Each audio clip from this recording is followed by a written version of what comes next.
Hey guys, what's up? It's Matt with 86, and I'm going over a little bit of a custom keyboard here today. I actually made one for once and decided that it was worth the investment in time, especially after making it. Now, before you get started with your own mechanical keyboard, the basic things that you're going to want to make sure you have is a chassis that can accept them, either 3-pin or 5-pin if you're going with 5-pin switches. Then it needs to be a 5-pin PCB inside of the chassis. If you're going with 3-pin switches, it can be either a 3 or a 5-pin chassis. They will work in there. Secondly, is you're going to need keycaps for them, a lube station, or if you don't want a lube station, then a lot more patience. A brush that's a 00 or an 01, a switch disassembly tool so that you can take the switches apart. There are two main types. Some of them have one clip on each side, some have 4 clips. My tool will take either. Grease. And did I mention patience? Once you've got them all put on there, cross stem keycaps will matter. I have actually had to use several different sets of keycaps because of the chassis I got. That is something to be mindful of. If you're using a specific chassis that has cutouts like similar to mine, then you may need different size keycaps to fit in there appropriately. So make sure to research what kind of keycaps will work best with your setup. These are the main things we needed, so let's roll into it. I'll cover a little bit about how I did it, but largely it's going to be thanks to Teja from Teja Types, and I'm going to post a link to the video where I got my YouTube University certificate from, and go there and check it out and see what you think. He is absolutely right at how much time it can take. It can be a very tedious process.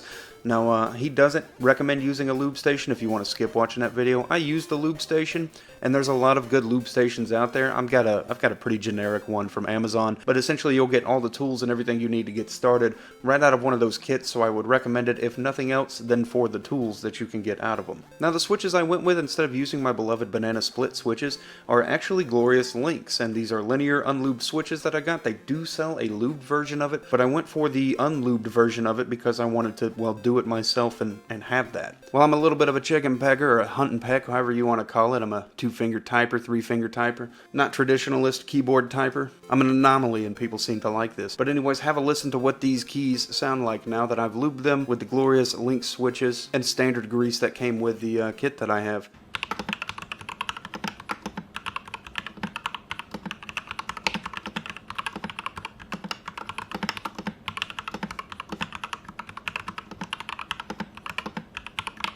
The process of setting them all up and using a tool to take them apart, there's 4 main parts to it and a specific way they need to go back together. There's little plastic legs that need to be able to touch the gold leaf part in order to create actuation when you depress the key switches. And this whole process of separating them and doing X amount at a time and then having to do the other half or even more depending on the size of keyboard chassis you go with, it can take a lot of time to do. So be prepared for that. That is truth to that you should be able to set aside some time to do this. And while there's some great keyboard enthusiasts out there that may not appreciate the process that I used, just keep in mind that if you're doing it yourself, don't let people, push on you too hard about you doing it the right way or the wrong way. You're doing it your way. I was super satisfied with what came out, because there's that whole fear of all this time and investment, and I'm gonna over lube these, or I'm gonna screw it up, or I'm not gonna like the switches, or I'm not gonna feel a difference. But I can tell you right now, there was an immediate difference.